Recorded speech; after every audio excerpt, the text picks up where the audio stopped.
Hey everybody, it's Master Gallengeist here, bringing you my review of the movie The Ministry of Ungentlemanly Warfare. And I thought that this was an okay movie. Its biggest kind of issue is that it's a Guy Ritchie film that's really kind of trying to ape Inglourious Bastards and do kind of Tarantino's kind of stuff, which isn't really that kind of strong suit. Especially since this is set during World War II, during 1942, and dealing with, like, taking on the Nazis and everything, it's kind of all over the place. The main kind of saving grace is Henry Cavill. He just makes it worth it and work. The two kind of biggest issues I've got are, like, if you're gonna try and do Churchill as the kind of man behind the scene, you could just do him with, like, a voice or whatnot, because the dude that they got kind of... I don't know why. Like, it's not that they don't really truly fit, it's more, like, down to content and then the kind of makeup that they've got, and... Alright, who the fuck is this dude? Need to get to the cast. Alan Ritchson? Yeah, who plays, like, Reacher in the Amazon series. He's in this as well, and as I'm watching it, he just sticks out to me. Not that there can't be, like, big honking motherfucking dudes that were back at around World War II. It's just, he breaks the immersion for me. Everybody else kind of fits. They fit the time period garb and everything like that, but then you get to it and, like, the costuming either had, like, such a challenge, because I swear to God, we get to a point where Henry Cavill's character is pretty much doing this kind of prison break, almost kind of reminiscent of kind of like a fucked up bloodier Hogan's Heroes kind of shit, and the dude is running around in just a shirt and jeans with, like, a bow and arrow, fucking cracking shit off like a motherfucker. And sure, I don't have a problem with the physics involved of being able to impale, like, two dudes with, like, one fucking arrow. It's like, what the fuck? But it's almost like seeing a time traveler in a period piece. Like, that dude is not supposed to be here kind of shit. It's just, it kind of breaks it for me. If you don't have a problem with that, that's quite alright. Then we also get the kind of smaller kind of issues of, these other two characters that are kind of tangentially connected to their whole kind of bit, and they're just not really given much to do. They actually go after this one dude who's portraying a Nazi, who is actually from Inglourious Bastards, actor-wise, and it's almost like they were just trying to give, like, a side quest more importance than it needed to be, or even if it just needed to be cut entirely, because we get... That's her name. Marjorie Stewart and Heron.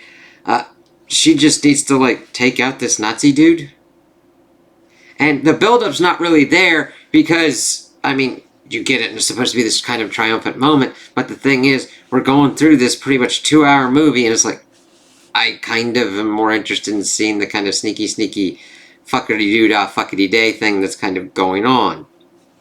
Because we start off pretty much in the middle of what's kind of going on before getting introduced to what's happening, as we get that Henry Cavill's character, let me see, Gus March Phillips, so Gus, and the Reacher guy, Anders, are pretty much waylaid by some Nazis, and are almost about to get killed, but then they just go ham, bam, wham, bam, thank you, ma'am, and just fucking take the Nazi fuckers out before being like, yeah, we're in a cell, but we kind of have to get out of here because they're, like, looking at us and they're kind of like, fuck you. It's like, go ham, go jam, bitch. As they're pretty much making their way to this kind of port. Let's see here.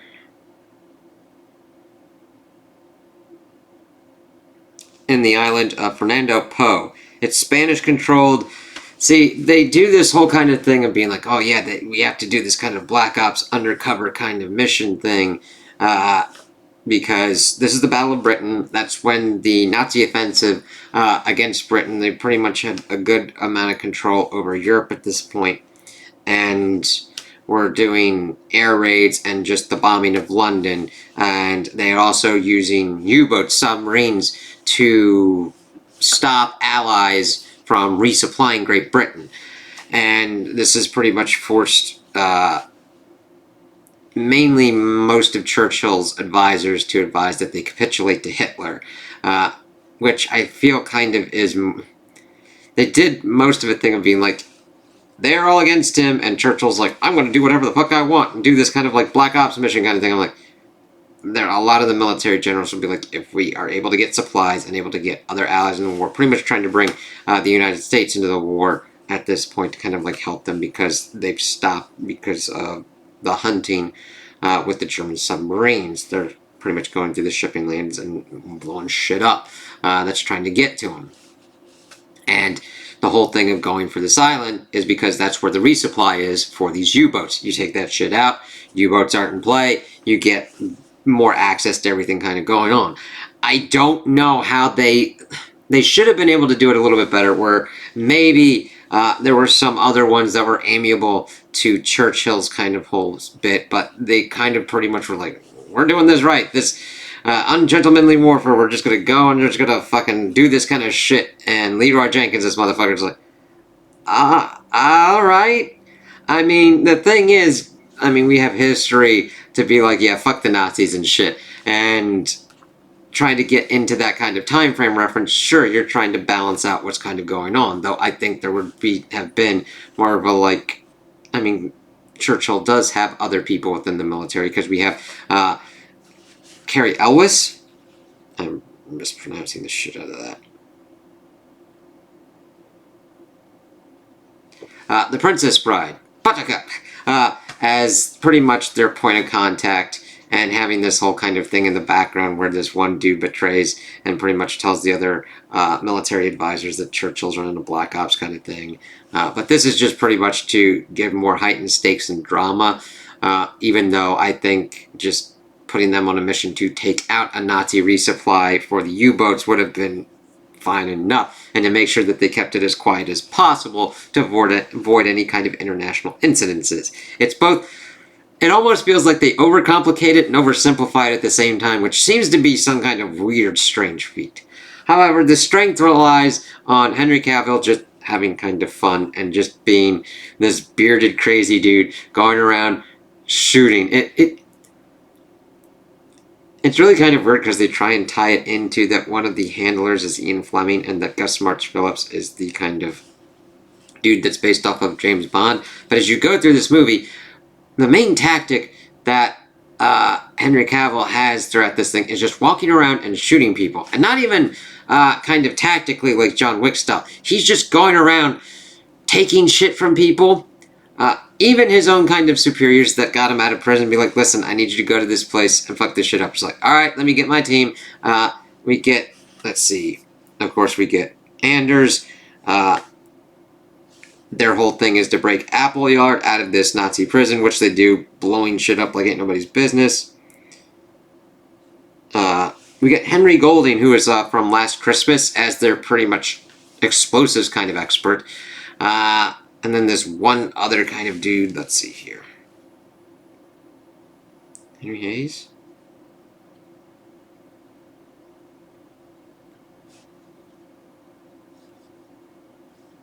But yeah, we see that they pretty much have like issues of like timelines kind of going crazy, because they have to go take down this boat and this tugboats that have pretty much the supplies that they've got. However, we learn from Heron and Stewart that they have reinforced the hull, so it kind of changes their tactic. Instead of blowing shit up, they decide to take and steal the boats and then submit themselves to disciplinary action by the British, because Churchill's like, yeah, you get that, you're going to prison, man. And it's like, alright, fuck the Nazis. So we pretty much get them blasting away. They do get help from some locals around there as well. But that's pretty much it. We get like the big kind of prison scene to get Appleyard out, who has a battery hooked up to his nipples. It's just mainly explosions and shit. And it doesn't really feel like we get much in the way of character that we learn from the action scenes. I mean, we get the big Reacher dude stabbing the shit out of people and taking out a person's heart, but I mean, that's kind of few and far between with the action scenes. We get him going Hambo, Rambo, Jambo with an axe inside of a ship.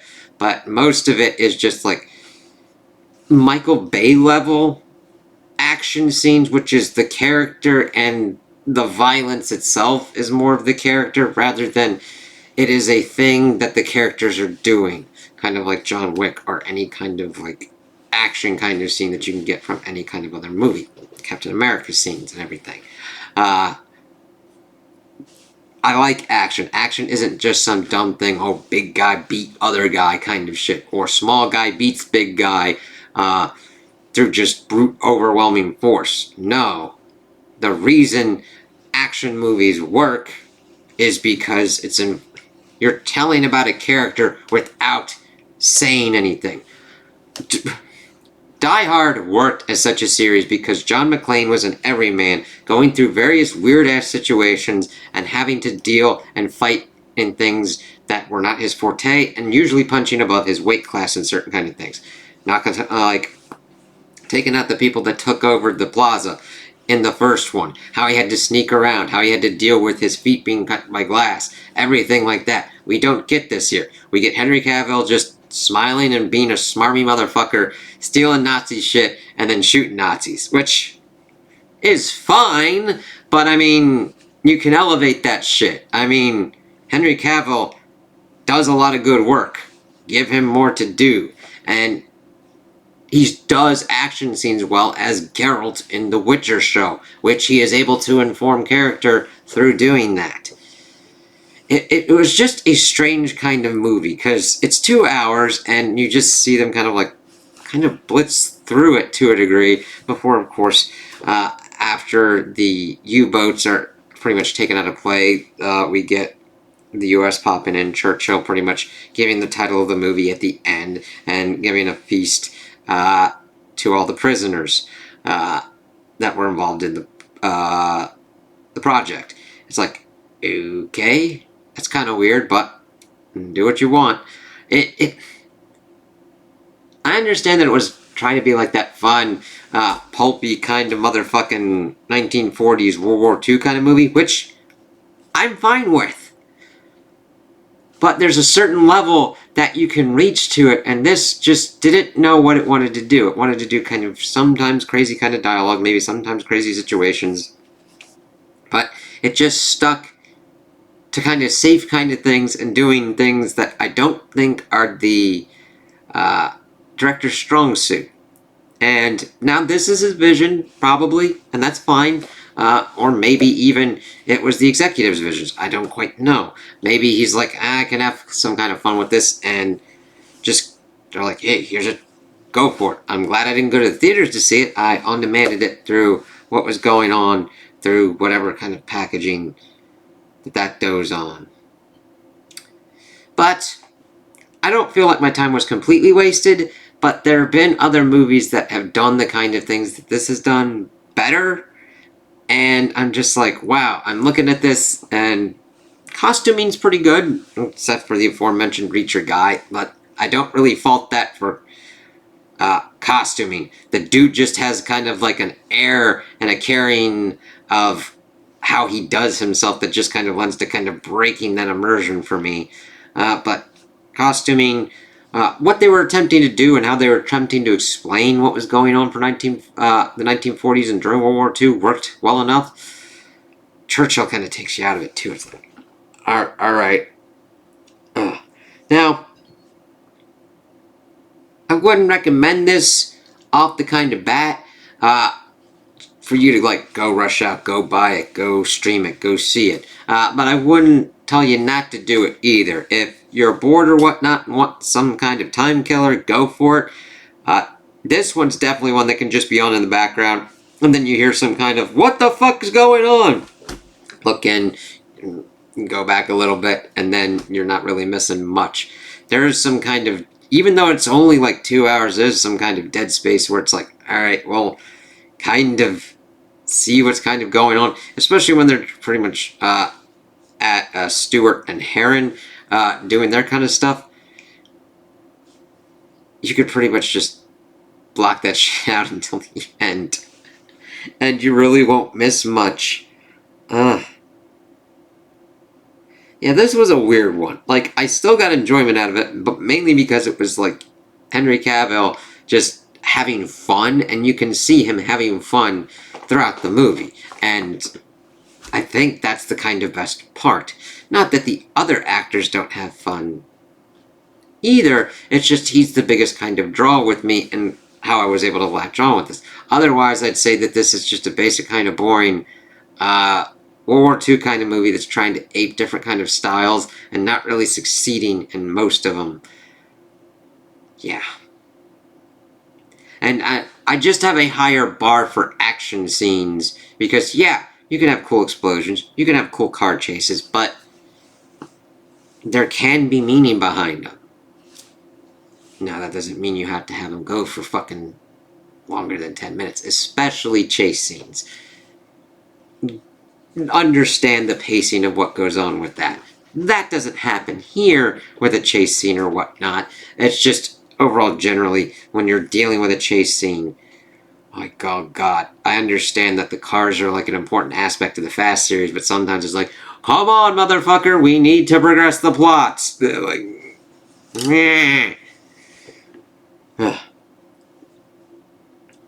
Yeah, this one's a rare one because if you're going for, like, lore and world building, it does the bare minimum, so there's nothing there to really draw you in, but you've at least got something. Character-wise, they at least try and do some kind of stuff, but the best one, really, that gets it is pretty much Henry Cavill, mainly on his acting, rather than anything else kind of done to flesh the character out. And then the action scenes, those are kind of the lowest bit because you don't really get much of the characters. They're like, oh, shooting. The Reacher character is the only one that gets really much into the physicality of his action scenes. And I almost think that was mainly on the actor pushing because of him being in the Reacher series and wanting to do that. I just wish it had carried over enough to be more than just, oh, random stabby, bow and arrow shit, axe time for the dude. But there's only so much you can do. So, those are my opinions on the movie. Tell me what you guys think in the comments below. If you liked it, if you didn't like it, if you agree with me, if you disagree with me. Also, like and subscribe, and I hope you have a good day.